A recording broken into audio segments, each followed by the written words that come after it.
কার্তিক মহারাজ থানায় হাজিরা দেয়নি, শুধু নয় কোর্টে গিয়ে একবারও বলেনি অভিযোগগুলো মিথ্যে, বলছে সাধু সন্তকে টার্গেট করা হচ্ছে, আগাম জামিনের আবেদন করছে। কেন আগাম জামিনের আবেদন করবে?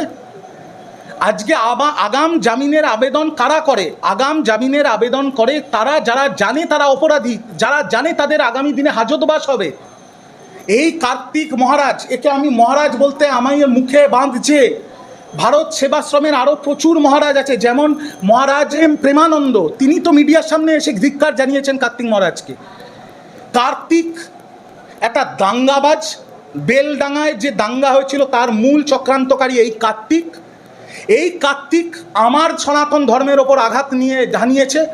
এই কার্তিকের কুকাণ্ডের জন্য সাধু সন্তদের অপমান হয়েছে।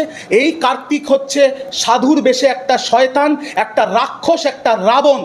এ যেটা করেছে, গেরুয়া বস্ত্র ধারণ করে যে ধর্ষণ করেছে, গর্ভপাত করিয়েছে, তাতে আমার সনাতন ধর্মের ওপর আঘাত এসছে। এটা মহাপাপ। এই মহাপাপের কোনো প্রায়শ্চিত্ত হয় না, কোনো ক্ষমা হয় না। এর একটাই সাজা, ফাঁসি, ফাঁসি, ফাঁসি।